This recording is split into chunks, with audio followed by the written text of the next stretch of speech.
Welcome back, guys. Welcome back to another episode of the Playbook Podcast. It's good to be back. I was gone last week. I had some family things happen, but Trey and Jaden held down the fort, so really excited to be back. We're just gonna jump right in, guys. The NBA lottery happened a couple hours ago, and the Mavs won it. The Mavs won the lottery. I'm going to pull up the full list here so we can talk about it. But the Mavs did win the lottery. They had a 1.8% chance for the first overall pick, and they won it. And Cooper Flagg is seemingly a Dallas Maverick. So there's a lot to talk about on this specific topic. The first thing I want to talk about is I'm like 99% sure that the NBA is rigged. And let me break it down for you. Well, at least the draft lottery. So Luka goes to the Lakers. The NBA's rating shoot up by like 30% or something like that. And then the Mavs get the first overall pick. I think the conversation went like this. Adam Silver, hey, Nico, I'm going to need you to trade Luka to the Lakers, who are our biggest market. And in return, we'll make sure you get AD. And you will also get the first overall pick. You might say, well, that's ridiculous, Nick. That's ridiculous. Let me tell you something else that happened. This is really funny. The Pelicans, when they traded AD to the Lakers, do you know what who got the first overall pick that year as well? The Pelicans. And they got Zion Williamson. Yeah. I'm 99% sure it was rigged, but we don't have to talk about that here. Let's just talk about what this means for the Mavericks, what this means for the NBA. So Nico Harrison has been on the hot seat, obviously, since this trade happened with Luka. Obviously, he traded away a guy who had him in the finals not 8 months ago from the day of the trade. And he seemingly betrayed a man who loved Dallas. He cried when he went back to Dallas. He was sobbing on the bench. The Lakers, his teammates were hugging him. LeBron hugged him. It was like, obviously, that place meant a lot to him. And I mean, what are your thoughts on the lottery? What are your thoughts on it for Nico Harrison in particular? Well, number one, I was completely shocked. I was too, man. I mean, because I thought Philadelphia needed someone like Cooper Flagg more than anybody, because all they have there is Tyrese Halliburton and then Zion and then Joel Embiid's fragile legs. And I said on this podcast, Joel Embiid should retire, consider retirement, and should get Cooper Flagg. Turns out that didn't happen. So I was shocked, but you know what? I've always been high on Cooper Flagg. I think, in my opinion, it's better than Wembanyama coming out of the league, because Wembanyama's Cooper Flagg was supposed to be a senior in high school this year, bro. Yeah, and I know. The fact this guy moved up a grade just to graduate in 2024 and he literally dragged Duke out of their grave. I mean, yes, we all miss people miss bad shots all the time. We've seen all-time great people in college basketball, NBA basketball miss shots. So I think Cooper Flagg is I think Cooper Flagg will be special in the NBA. But Nico Harrison, I kind of said it last week that I think watching Luka get bounced out in the first round, people saw his point of why they got rid of Luka. Because Jaden made a good point last week that that he's out of shape. JJ Redick kind of called him out last week on a press conference about when he get in shape. So I think him being bounced out the first round kind of saved his career a little bit. But this actually advances to his career. And I think the NBA is really rigged in the draft lottery. It's ridiculous, man. I mean, something kind of happened with Tim Duncan, bro. And LeBron, Derrick Rose, all those guys, yep. Yeah, I just imagine even the Lakers with Magic started off there. But I think this was kind of planned out, man. Yeah. If David Stern was still alive, this wouldn't have happened. Probably not. So I want to push back a little bit on the Luka getting bounced in the first round. He averaged 37 and 6. I mean, that's not bad at all. Obviously, there's issues on the defensive end.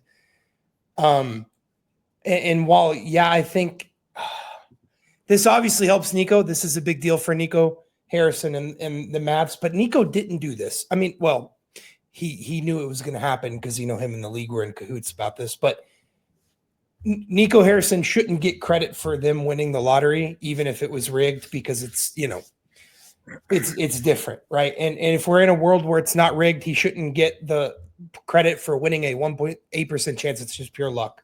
Right. But what this means for the Mavs,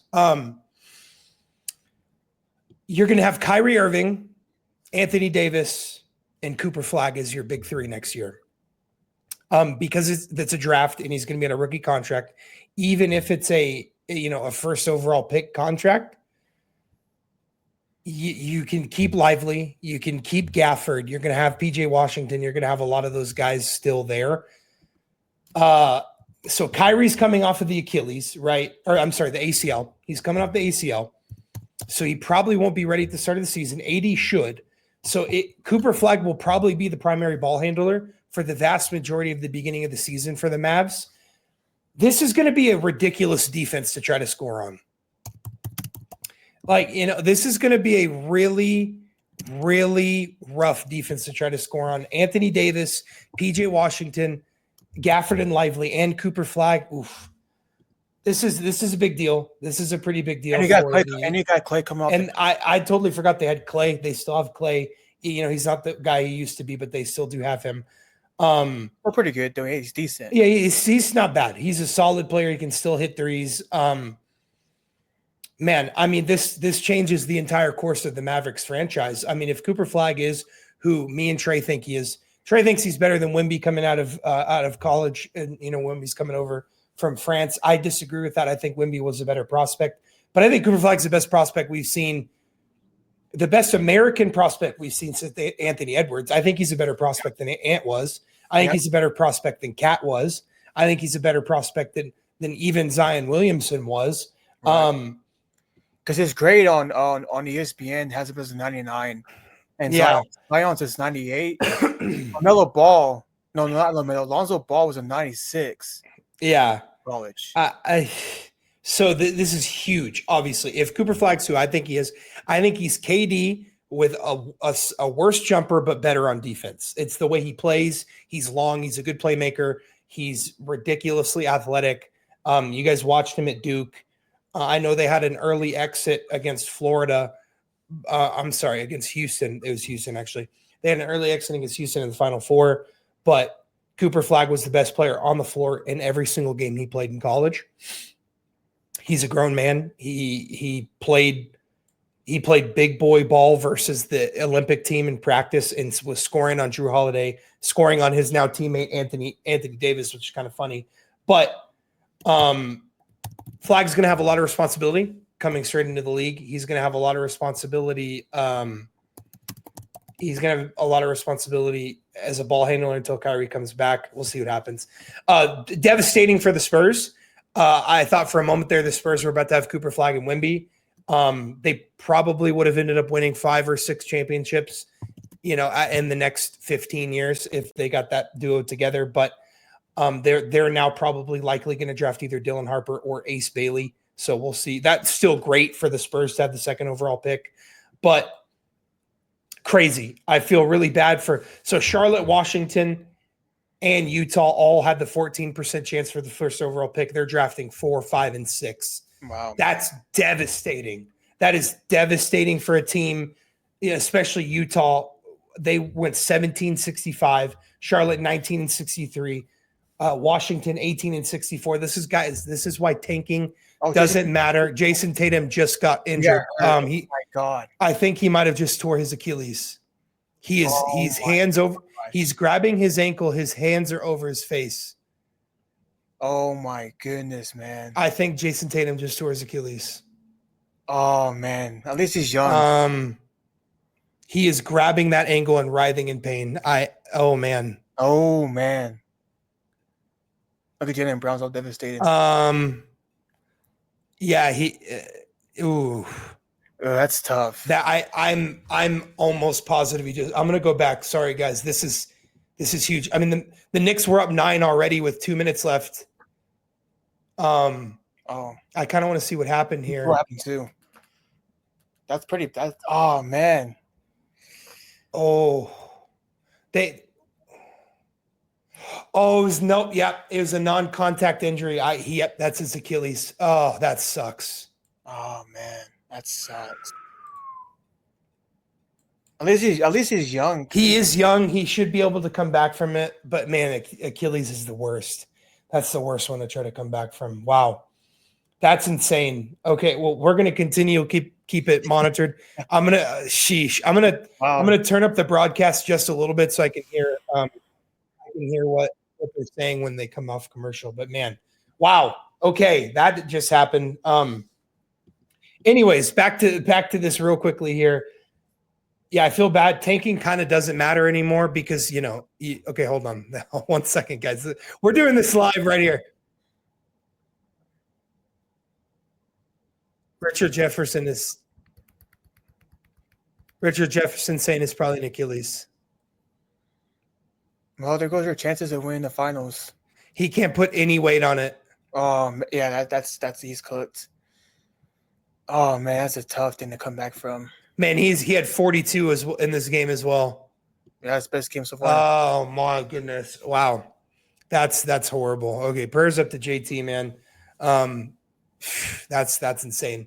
Jaylen Brown's gonna have to have the series of his life the remainder of this game because this is New York's game to win. Going back to the draft lottery, like I was saying, the Spurs will get better. They'll get Dylan Harper or Ace Bailey, both the Rutgers guys. They're both fantastic. They're both great. They're both shooters. I think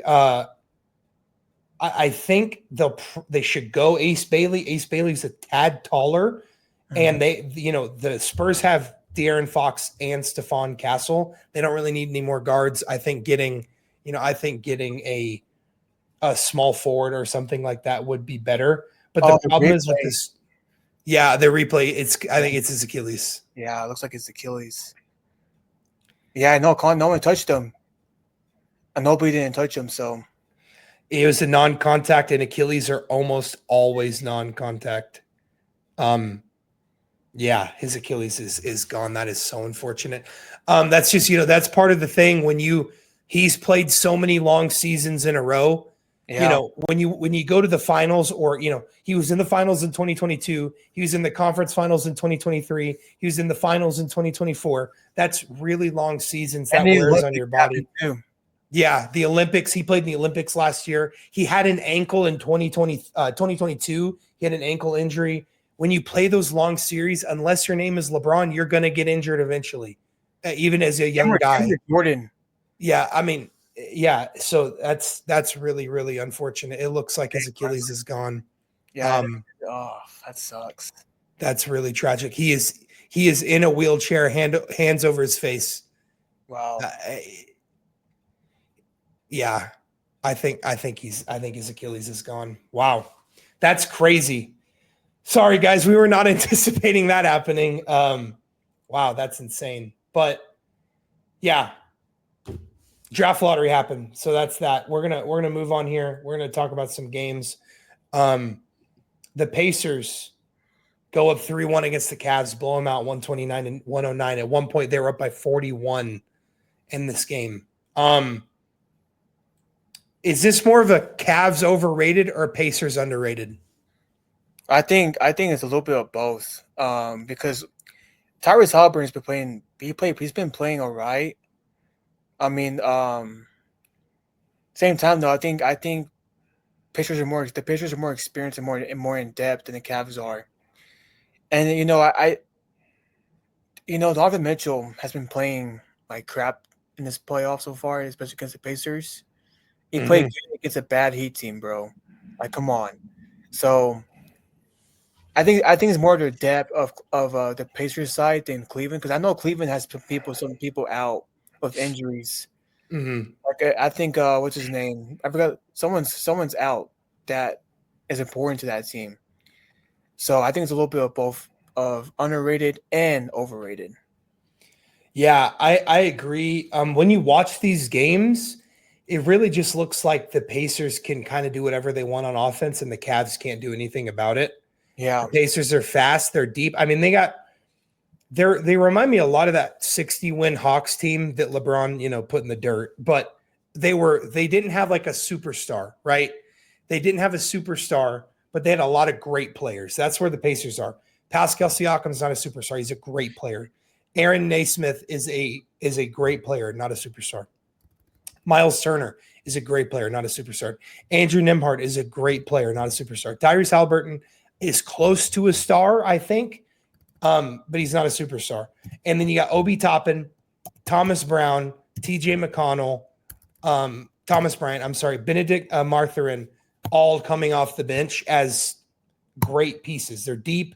They're good. I think it's a mixture of both. I know Evan Mobley, Evan Mobley, Darius Garland, and DeAndre Hunter were all out in game 2, or it was game 2 or 3, but they are back, and they're up 3-1. They have the series fully in their command.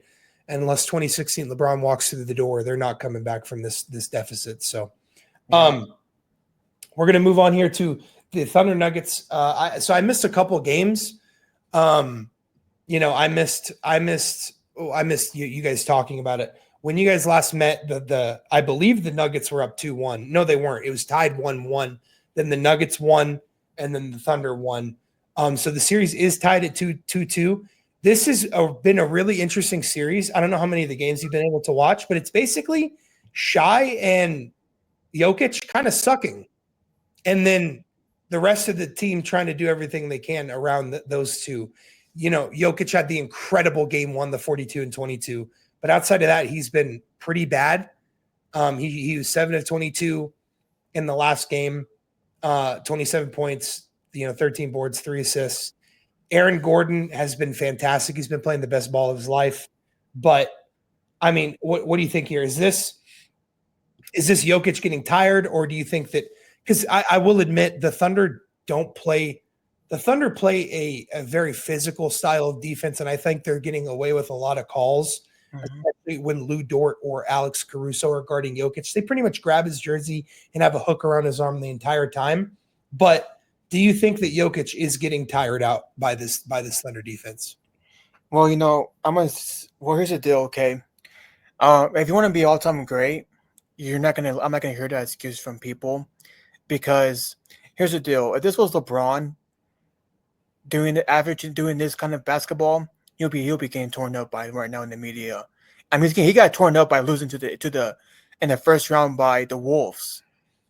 Yeah. So if you want to be an all-time great, take the criticism and move on with it, because listen, Jokic is great. In my opinion, I think he's a top 11 player of all time in history of basketball. So I think if he wins one more ring, he probably will be in the top 10. But here's the deal: if Jokic wants to be all-time great, quit making excuses for this guy. Quit doing it. It's annoying. Jay Williams on First Take today said that he's just worn down and tired out, man. Now no one's helping him. No one's helping him out. Well, you have Aaron Gordon, you have Jamal Murray, and he's an all-time great. He's the leader of that pack. So those out there are saying that, well, Jokic is this and that. He's a center. He's probably the best player in basketball right now. Here's the deal: if you want to be considered an all-time great in basketball, you have to take the criticism as it is. So I don't care if he's playing 40 minutes a night. If he's tired out, then he needs to get in shape. That's how I see it. So yeah, it's just annoying people giving this guy a slack of criticism. So here's the thing, and I hate stealing people's takes, because I like to have my own original thoughts, but my namesake Nick, right? Not, we're very similar in names. He said something today on his show, First Things First, that I just want to echo. He said it. I'm not stealing this. I'm giving him credit, but he made a really good point. The there's only been 2 guys in the history of the league who have gone an 8-year stretch without a single bad playoff series. And it's Michael Jordan and LeBron James. Yep. Michael from 91, 90-ish to 98, and LeBron from 2012 to 2020. Yep. They didn't. Neither of them had a single bad playoff series in that stretch. Everyone else has. Giannis has had a pretty bad series against the Heat. If you look, SGA has not had a great series yet. Kobe had poor series a lot. The Suns series, there's multiple series that Kobe was not great in. Shaq only had about 4 in a row for 3-peat, and then the year after. Not even Kareem went 8 total years. Larry Bird as well. I mean, you think of all the greats; they all had bad playoff series. They couldn't go longer than 4 years without a bad playoff series. That's just the way it is. He's not an all-time top of the echelon great like LeBron or Michael Jordan. And I know a lot of viewers of the show think I hate Michael Jordan. I don't. I actually quite like Michael Jordan. I think he's a fantastic player. And in a league, I think him and LeBron are in a tier above everybody else. Yeah. And, those two are the only guys that had that almost decade-long stretch with not a single bad playoff series. No. The only guys. Yeah. So I think Jokic just is having his bad playoff series. It's okay. It's okay. He's not LeBron. He's not MJ. I don't think he's Kareem. I don't think he's, a lot of those guys. So I don't think he deserves to be held to the same standards as those guys because he's not as good as them. I think he's great. Jokic is great. I think I agree with you. He's probably right. For me, he's probably in between 11 and 15 all time. I haven't really thought about past 10, but he's right in there for sure. And I just think that the last bad playoff series he had was against the Lakers in 2020. What did they have? They had Dwight Howard, or even Golden State in 2022 against when he went. I don't actually remember. I'm going to pull those stats up real quick while I'm saying this. But in 2020, versus the Lakers, they had Dwight Howard and AD, and this series versus the Thunder, Isaiah Hartenstein and Chet Holmgren, a big guy who can body and another guy who can roam and block, right? So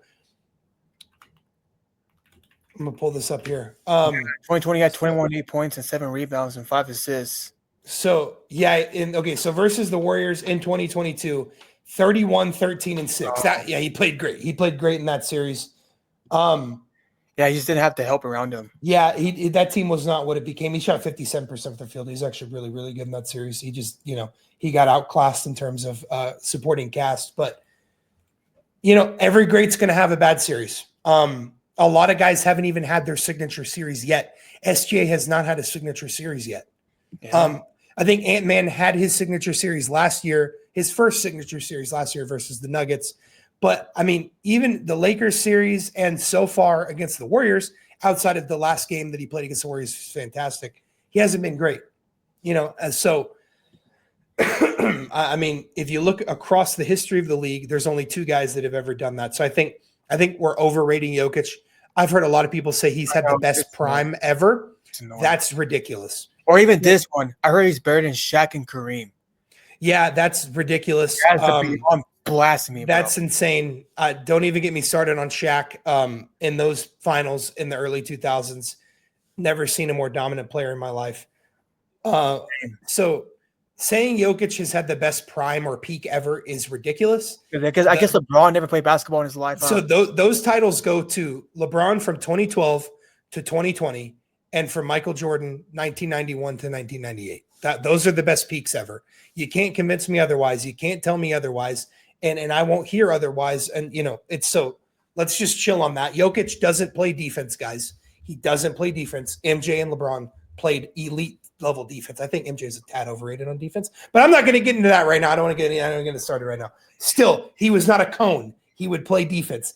Were they getting whooped against the Lakers when he was guarding Magic? And then, Phil Jackson said, hey, Scotty, get on him. And then they, took over the series. But we don't have to talk about that. We don't have to talk about that right now. We'll save that for maybe a special episode sometime down the road. I don't want to use all my ammo right now. So moving on. Yeah, we're going to talk about the Thunder. The Timberwolves and the Warriors. Minnesota's up 2-1 in this series. Ant-Man played fantastic in game 3. He had 36, 4-4. He really just, attacked. He was 5-14 from 3.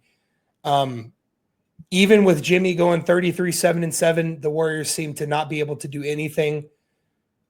The Timberwolves, I don't think, have been playing great offensively this series at all, and they're up 2-1. They're playing another game. They tip off in 7.5 minutes. Man, I saw JT off in the wheelchair, man. Yeah, I think Jason Tatum tore his Achilles, but yeah, that's absolutely sucks.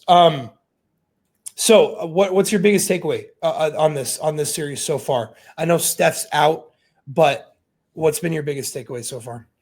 Yeah, so in the first half of that game, Ant-Man didn't play in the first half at all. He didn't play good. But second half, I don't know what happened, bro. I don't know what happened to Ant-Man in the second half. He went crazy. He even posterized Kevin Looney, bro. I think it proves my point that they're just too small, man. Like they're just too small. Yeah. The Warriors are. I mean, Rudy Gobert had 13 rebounds, and it's just insane, bro. Like they're small in depth.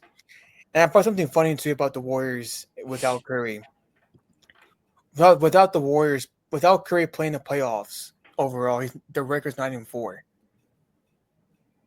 So they play it better without Curry than they do with Curry, statistically wise. And people call this guy the GOAT too. So hey, that's not if you call Steph Curry the GOAT, you should be disqualified from talking basketball. But continue. Sorry. No, you're good. Yeah, I agree with you. But yeah, I think Ant-Man's been playing great. Especially game 3, he had his breakout game. Yeah. But I think Ant-Man's gonna really just so I think game 4 tonight is important for the Warriors because of the Warriors. It is. They have to. Yeah. If they win this game tonight, that means they get Steph for at least one game. Because they're saying game 6 would be the earliest Steph could come back. If they win tonight, they guarantee a game 6. Yeah. With Steph. So this is a must win for the Warriors. I expect them to come out firing. Draymond Green has been a liability. He fouled out again. He's been horrific in this series. I know he was great in the Rockets series. He's been awful in this series. I'm looking at this. I'm looking at this team. Jimmy Butler's going to have to go for 45 tonight, I think, for them to have a chance to win. He went for 33, 7-7, and they lost by 5, and the Timberwolves did not play well. So I think he's going to have to come out firing. He's going to have to come out extremely aggressive. So, there's been some comments. Draymond made some comments about himself. He's saying that, he's been wrongly criticized. I'll put it like that. I know you saw the comments. I know most people know what we're talking about. I'll just talk very briefly on this. It appears to me that Draymond Green off the court is a fantastic human being. Yeah. He's best friends with LeBron. So that means you're best. I'm cool with you. If you're best friends with LeBron, my Lapuki bear, then I'm fine with whatever. Okay. Totally fine. On a more serious note, of course, he's very involved in his community. He gives back. He uses his money wisely to give back to his community. He does a lot of community events. His teammates speak glowingly off the court. Of course, on the court, he's like punched, kicked, choked, karate chopped, stomped, all of those things. Off the court, it appears to me that Draymond Green is a fantastic human. Mm-hmm. On the court, he sets himself up for these kind of comments. He plays angry. He plays aggressive. I've seen him choke out Gobert, stomp on Domantas Sabonis, kick Steven Adams in the nuts twice. I've seen him karate chop people, back fist people. all sorts of stuff. So I think even hit LeBron in the area in 2016. Yeah, in 2016, yeah, he did that as well. I've seen him grab people's legs as they started to run off, and he was still on the ground. I feel like a lot of this comes from his own play on the court, because it appears to me that the person, Draymond Green, the person, is fantastic. Draymond Green on the court, he's not the most talented guy. He's not the most physically gifted guy. He knows his role. So he tries to get under people's skin and play the mental game. And that worked against the Rockets. He had them completely shook, right? But I feel like he can go too far sometimes, and it leads to this. And if we're being honest, each game, Draymond Green should probably get thrown out each game. I'm serious. No other player gets a leash like Draymond. He will be on his fourth or fifth actual technical before he gets his first called technical, because the refs just give him so much leeway, right? So a lot of that comes on him. But I mean, what are your thoughts on his comments? Yeah, I agree with you. I think he's a great guy. I heard people that I know have actually met Draymond Green, and he said that he's great. He's a great, nice person. You know, I mean, he even has a Kia commercial, and with his, I mean, it's a good commercial, even inside the NBA with the whole crew. Great guy, funny guy, but I think he goes too far sometimes. Here's the deal, okay? That Game 2 against Miles Reed, that should have been a flagrant foul when he elbow punched him in the face, basically, and he fell. And he gave him a technical foul, dude. Someone explain that to me, for example, for a second. Why does this guy get so much leniency sometimes with the refs? Like, why? Is it because he's in media and in the NBA when he's not even playing? Because, I'm not dude, sure. He's the only player I've seen, bro. Dennis Rodman didn't get too much leniency at all, and he was a crazy person too. But he didn't act like that. Yeah, I need someone to explain it to me, because I don't understand it. And here's the deal: the reason why people say that comment, because we've kind of portrayed it in media. People portrayed it because Draymond Green, you're out of control sometimes. Draymond, you're always out of control. Sometimes either in a game or even I don't know. Like, this dude punched Jurgic, and Adam Silver suspended you for a long time. He made you go to therapy. yeah. And I kind of put this on Steph Curry a little bit too. Because Steph Curry's supposed to be the leader of the team. He's supposed to be the guy of the team. Turns out that doesn't happen. If that was LeBron, hey, here's the deal. If that was LeBron James, guys, we'll be killing this guy right now. If that was Michael Jordan, Probably wouldn't say anything, but I mean, I don't know. I read articles of the Chicago Tribune at the time, and they're kind of upset how things happened with him and Steve Curry. Yeah. But it's just insane. Kobe Bryant got backlash for fighting Shaq calling out Shaq on ESPN. So this narrative is just flat out stupid. Draymond Green, you want to Draymond Green, you portray yourself to be that kind of person, bro, on the court. So quit blaming the media how people portray you as. That's your reputation, dude. Deal with it. Yeah, I agree. So Giannis, Shams reported that Giannis is, for the first time in his career, open for a potential change in scenery. It appears that Giannis understands that Milwaukee is not in the place that it should be or used to be, and they're kind of out of ammo in terms of assets to be able to trade. So it appears that Giannis is willing to request a trade, ask a trade to go somewhere else. So do you think he should? If you do, where would the number one place you'd like to see him go be? And if it's not, then why not? So first of all, Giannis, this is all on you too, bro. It's all on you. You wanted Doc Rivers, you wanted Andrew Griffin, you got your coach fired. I won your championship, bro, and Mike Budenholzer. You wanted Dame Lillard. Heck, man, they got you Drew Holiday at the time. So what else do you want, Giannis? Giannis want this team a championship in 2021. So if I'm him, if I'm him, I thought about this. I thought about it for a long time. I had thought about this too. For after they got swept by the Pacers, I think he should stay in Milwaukee because he's kind of part of the mess a little bit too. Because speaking of nepotism, this guy one of his brothers too. And when I was working out one time, they blamed LeBron James for having nepotism for his son. They should have fined him according to somebody I know. So Giannis wanted his brothers on the team too. Giannis wanted his brothers on the team.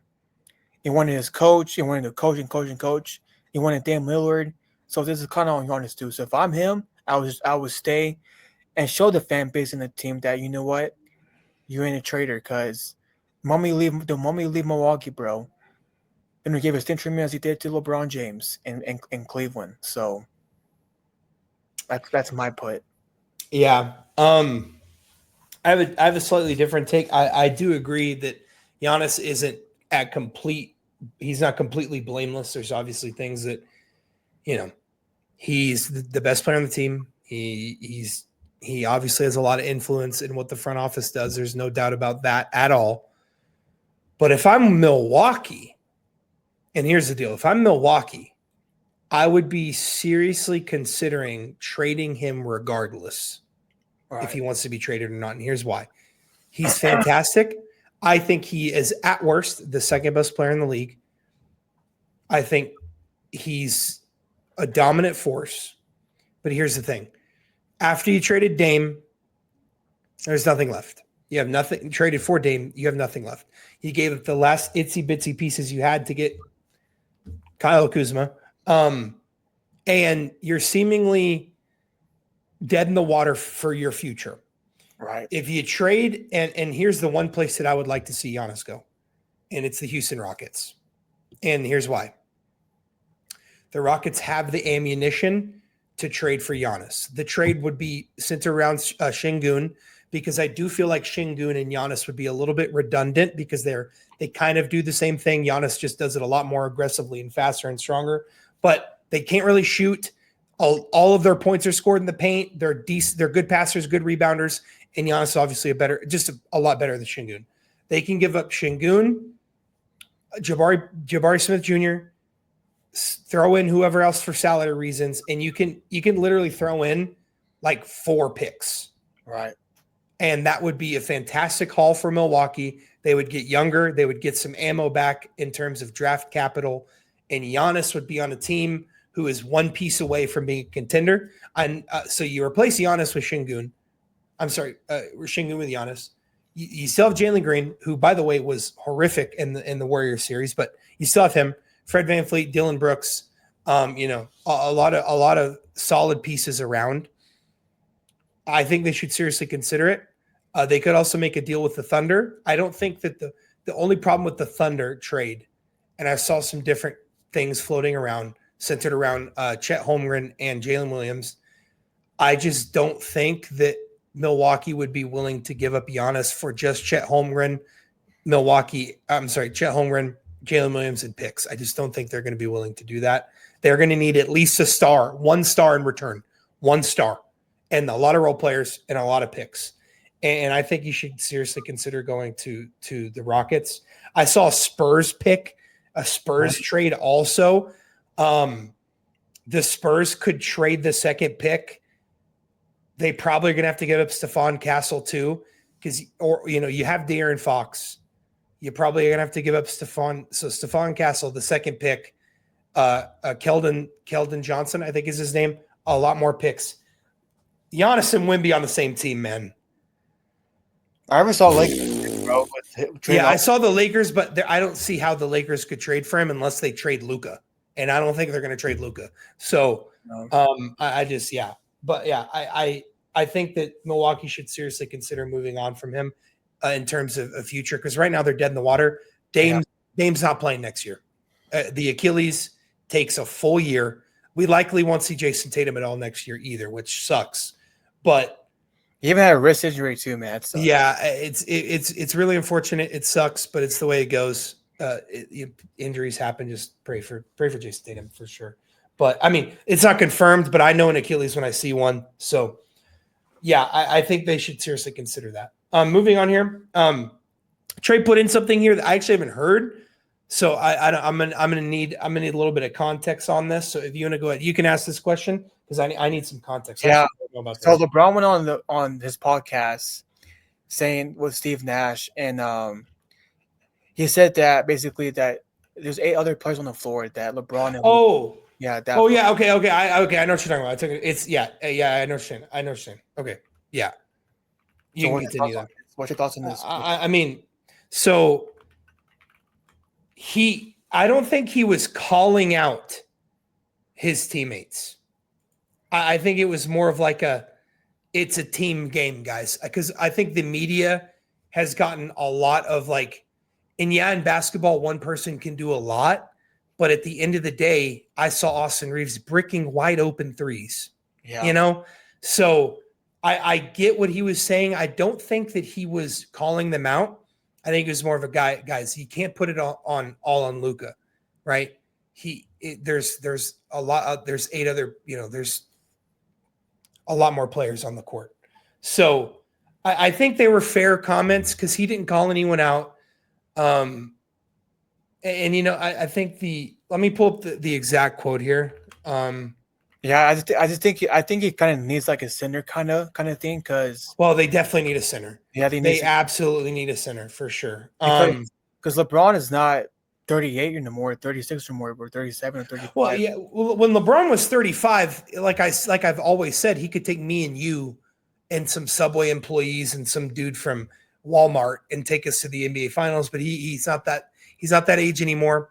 Or you He take my can't dog. do that anymore. You take my dog. Yeah, you could take your dog. Luka plays best when he has a lob threat. We saw that in the Mavs, Derek Lively and Daniel Gafford.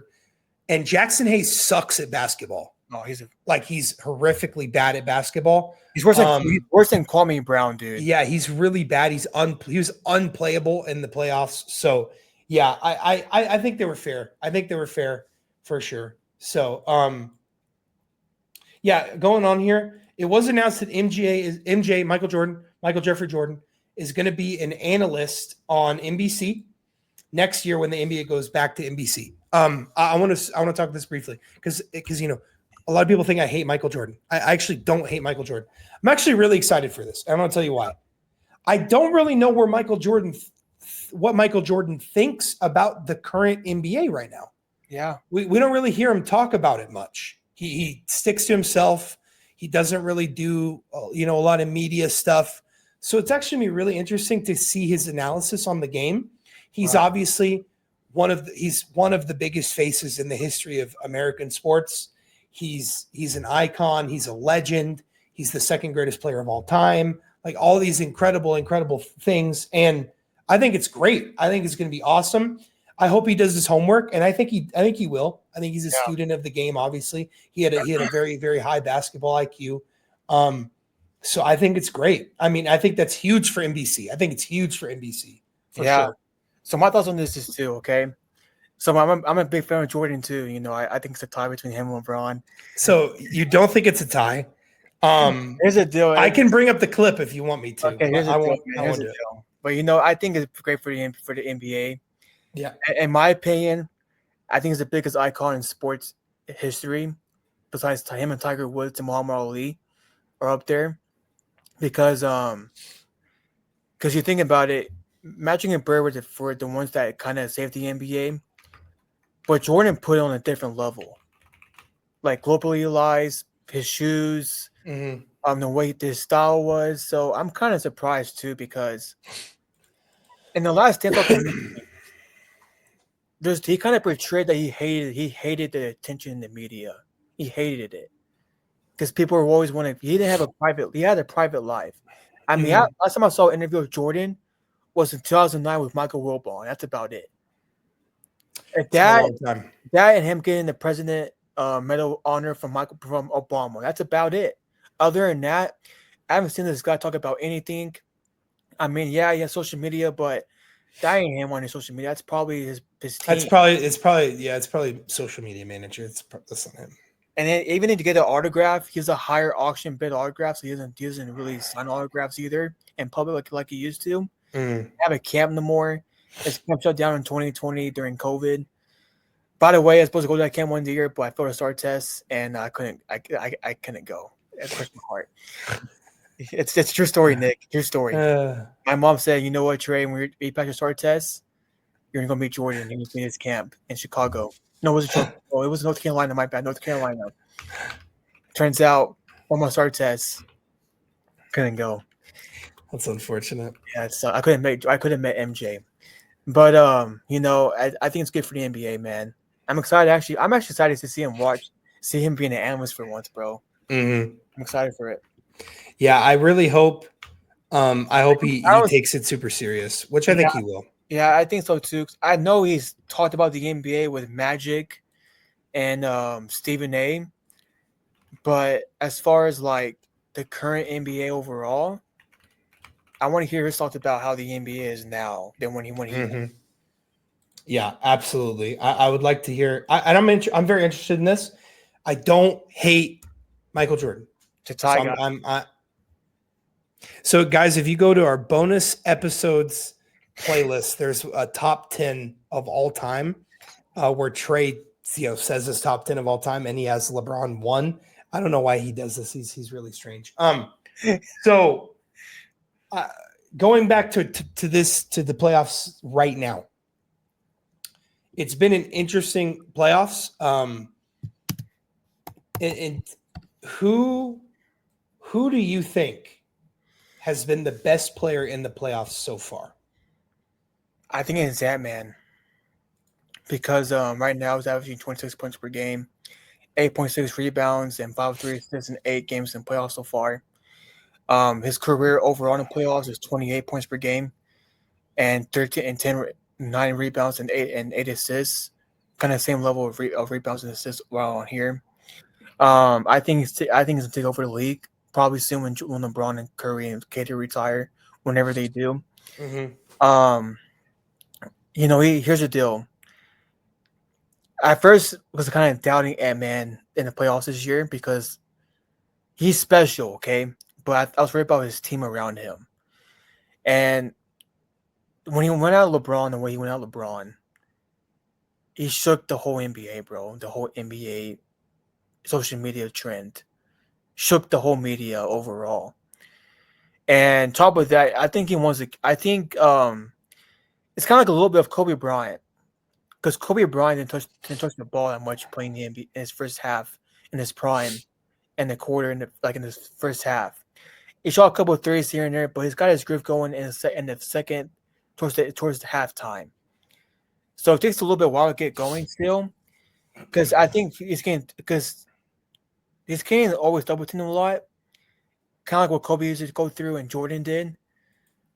But yeah, he can still overcome that. So I think it's Ant-Man for me, either Ant-Man or Jokic. So that's me. Yeah. So mine's actually pretty interesting. I don't think it's Jokic. It's not Shy. I don't think it's even Ant. I actually think the best player in the playoffs isn't even playing anymore. I think it was Giannis. I think Giannis was the best player so far. He didn't have a single bad game. He's in this, I know they lost in 5. He averaged 33, 15, and 6 on a hopelessly impossible task. And now that the Pacers are rocking the Cavs, we know the Pacers are good. So, I mean, Giannis's worst game in the playoffs this year was 28, 15, and 6. That was his worst game. He had a 30, 20, and 13, a 34, 18, and 7, a 37, 12, and 6, a 36, 12. I mean, we've seen Shy have an 18, he had 18 points. He had 15 points. I know that was a blowout, so that doesn't really count. It was 23 minutes.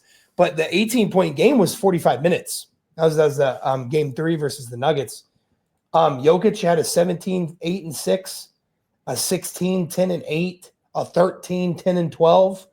Ant-Man has had a 29 and 5, a 15, 11, and 8.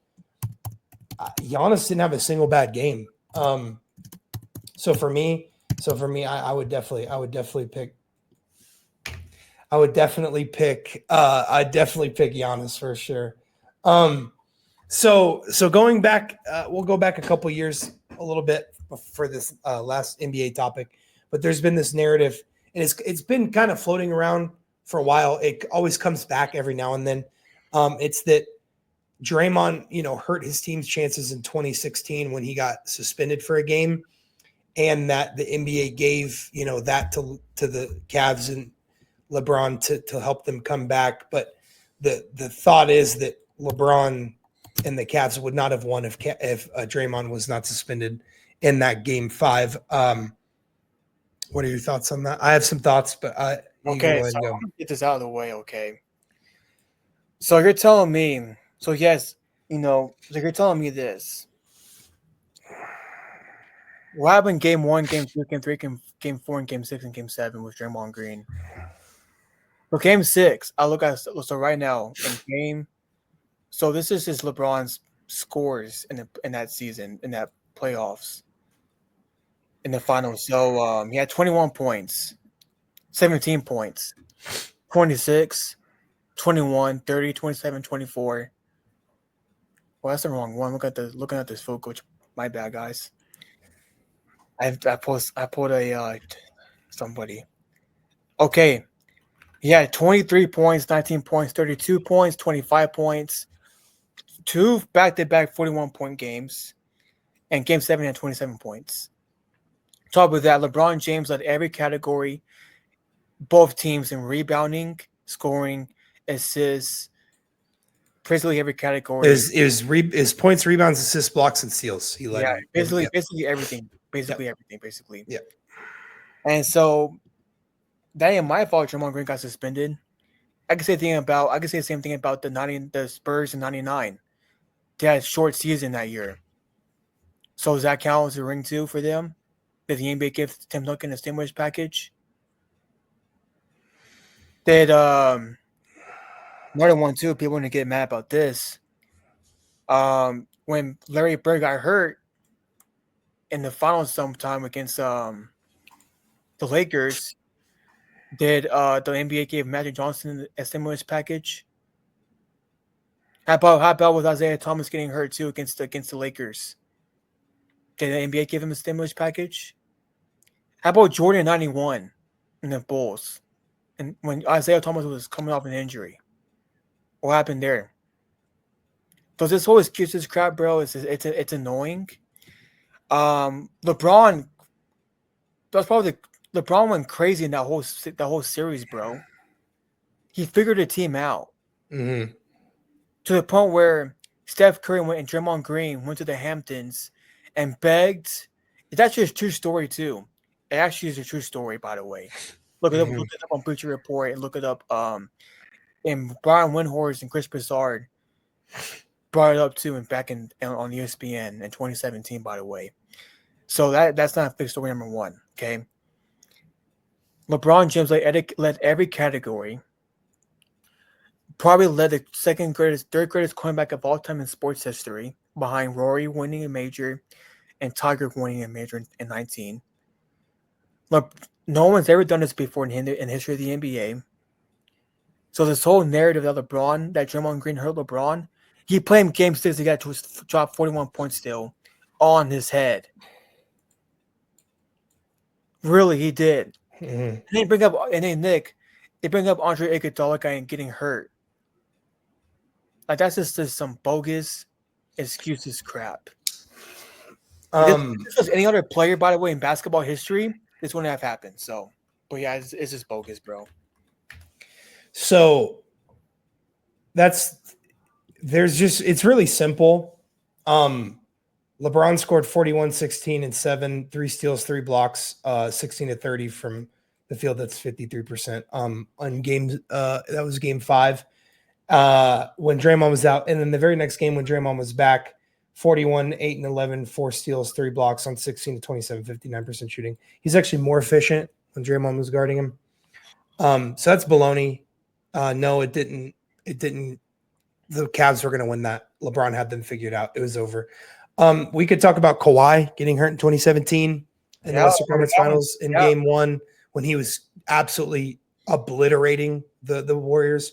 We can talk about Chris Paul getting hurt in 2018 in the Western Conference Finals. KD getting hurt 19 finals. Yeah, we could talk. I mean, like, there's so many things in 2020.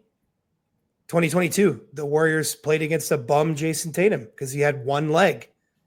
They went through a bunch of different injuries and they were able to win because of a lot of injuries and people being out. It's basketball. It happens. You figure it out and you try to do your best to win anyway. So that is baloney. And then we're gonna move over. Go ahead. And then they don't give LeBron a 2020 ring credit either, bro, because of COVID. Well, everyone had the same exact set of circumstances. Yep. Everyone was in the same exact spot. Everyone had the same exact amount of rest that LeBron and the Lakers did. And LeBron and the Lakers were just more mentally tough than everyone else, and they were able to handle it like big boys and win a championship. So, baloney. They were going to win anyways. They were the best team in the league. They whooped up on the Bucks bad. And when LeBron was rocking Giannis, right? And they were going to win that. They were going to win that finals regardless. LeBron was playing amazing. AD was playing amazing. They were the number one seed in the West when COVID happened. They were going to win that anyway. So baloney. But anyways, here we're going to move on to the NFL a little bit. The Cowboys decided to actually do something while we were gone. They did get George Pickens. I'll just go real quick because I don't have much to say on it. The Cowboys will, without George Pickens, they would have won 8-9 games. With George Pickens, they'll probably win 8 or 9 games. So, great. I think they actually have a good team. I think they'll have a good season this year, bro. I think it helps CD getting triple coverage a lot, and he's a number two receiver for the Cowboys. So, same time though as the Cowboys, so you never know that team. They can be. They're not going to have a good year. I don't know, bro. They're not going to have a good year. They have a good year to get bounced out in the playoffs, so they're not going to make the playoffs. You don't think so? They're not better than the Commanders, and they're not better than the Eagles. They're not making the playoffs, bro. Yeah. Dang it, man. Anyways, the NFL released the first game of the season. It's NFC.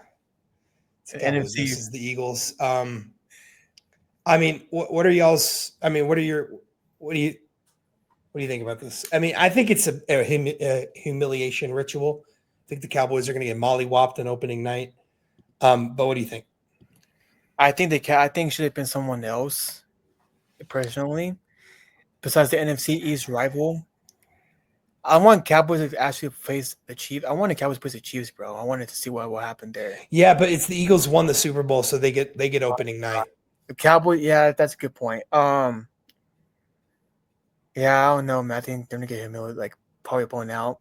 They're gonna get whooped. Saquon's gonna run for 417 yards and 7 touchdowns, probably. So, yeah. I don't know if you guys could tell. I'm not high on the Cowboys right now. Moving over to another player, Shadir Sanders. There's some footage of him playing, having some reps at the Cleveland Browns facility. What do you think he's going to prove people wrong? Do you think he's going to prove that he should have been a first or second round pick? I mean, I hope so, because I want to see what we can do with that chip on the shoulder now. Because I think with the draft, it's a little bit of between off the field and on the field stuff, 50-50. Because 50-50, I mean, I don't know what would have happened if Colorado had actually good online.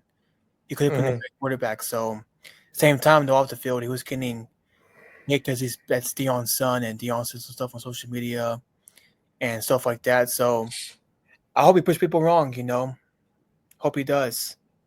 Kind of like what I did, with people ain't gonna say they know who they are. Yeah, no, I don't know. The job is up for grabs. He could obviously become the starter. There's not a lot of talent there in that quarterback room. Deshaun Watson sucks. Joe Flacco's 90 years old. Kenny Pickett has small hands. Like, Shador should pretty easily be able to win this job. Yeah. I wouldn't be shocked if he was able to do so. So yeah, if he's able to do that and prove people wrong, that'd be really, really good for him. But we'll see what happens. We're we're gonna move on here to the PGA. The PGA Championship is this week. It is being hosted at Quail Hollow. So, like we did for the Masters, I know we're not going to do as much coverage, obviously, because the Masters is a really big deal. But just like the Masters, let's do our final pairing and who we think is going to win. So, go ahead. So my final pairing is JT and Rory because I think JT. That's also JT's favorite course, believe it or not. He said it on record, and he's won there before. He won a PGA Championship at Quail Hollow. Yeah, 2017, by the way. And Rory, that's his favorite course. He's 81 under par. Let me see this record again. I forgot. So Rory McIlroy.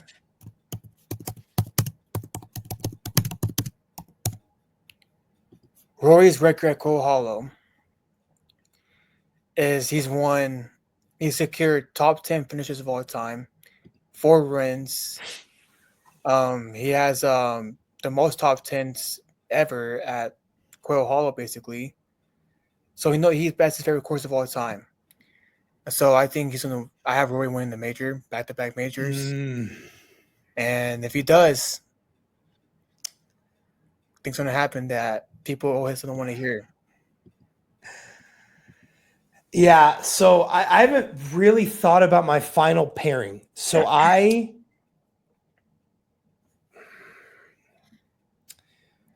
like the Rory pick to win. It's his favorite course. He's won there a lot. He's extremely comfortable at Quail Hollow.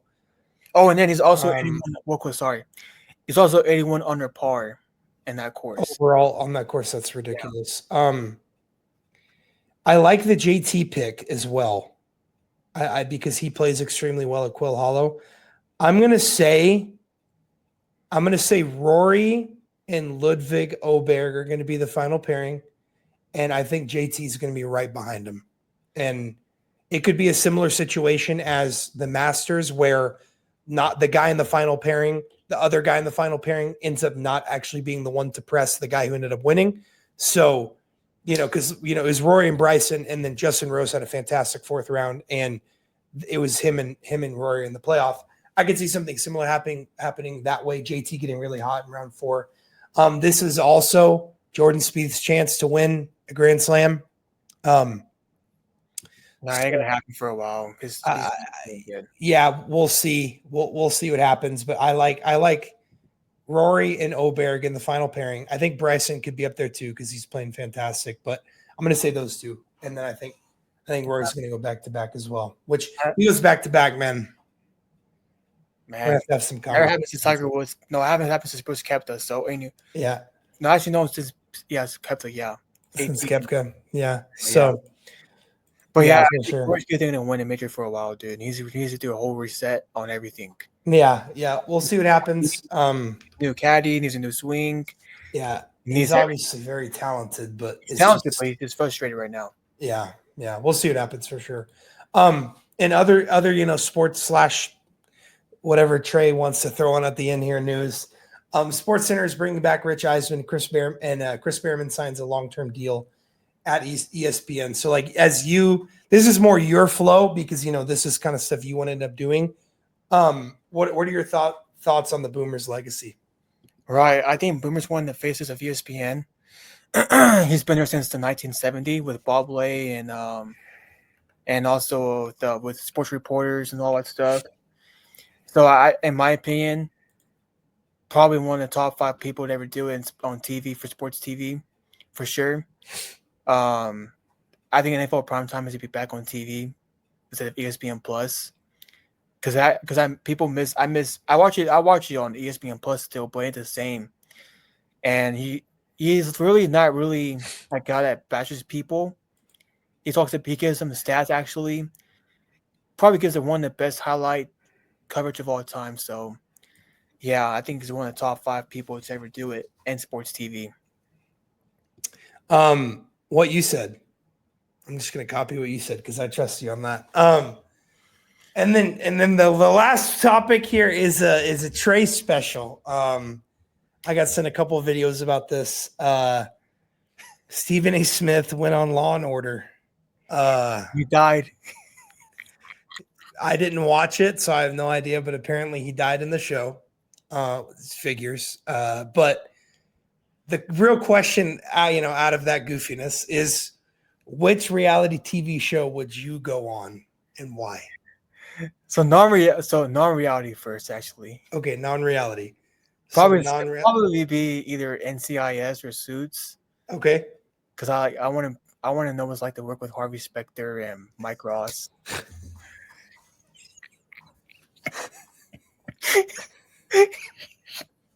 And Mike What are you gonna do in Suits, bro? What are you gonna do in Suits? Hey, I'll be the reception. Are you gonna? I played the guy that what's the guy's name? The bald dude. Lewis? Yeah. You're gonna be Lewis Lit? Yeah. I want to be like that, bro. He's hilarious. Okay. And in reality one, my show The Apprentice, bro.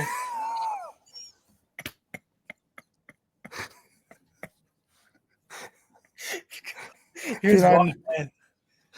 I know why. We know why. Because like the boardroom is so intense. Mm-hmm. And I think I can win that show, bro. I think I can win. Plus my guy, dude. Okay.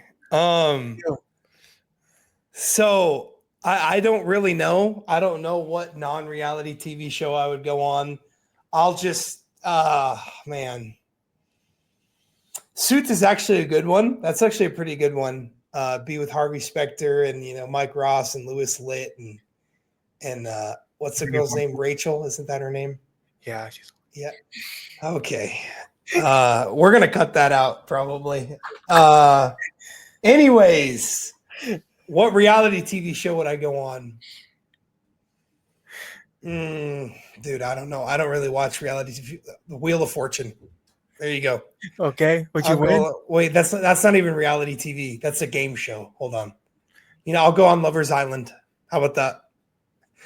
What the heck?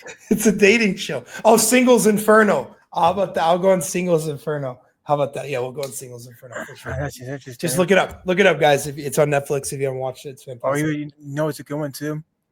Love Is Blind. Okay. Okay, I'm sure. Anyways, you're about to continue talking about it.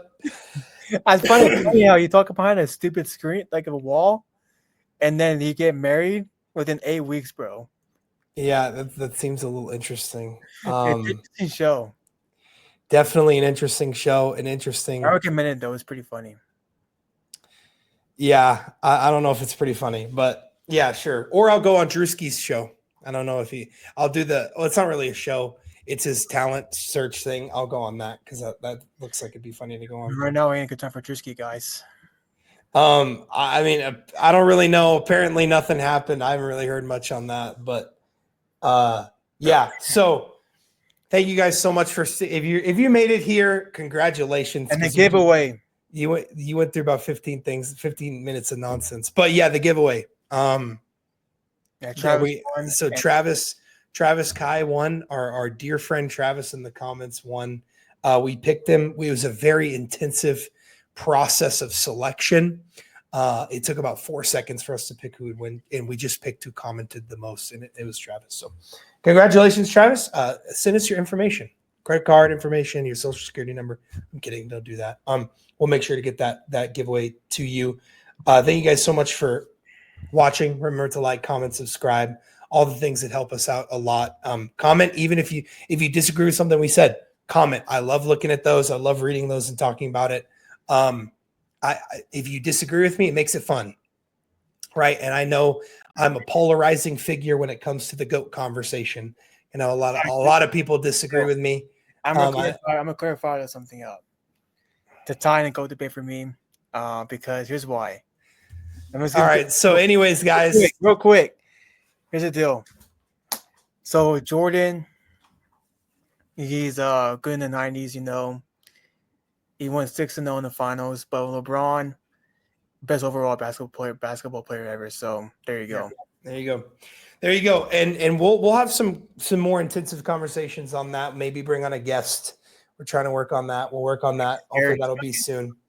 So be on the lookout for that, guys. But yeah, thank you guys so much. Again, like, comment, subscribe. All those things help us out, and be on the lookout for our next episode. And thank you so much. Enjoy a good week of some NBA playoff basketball.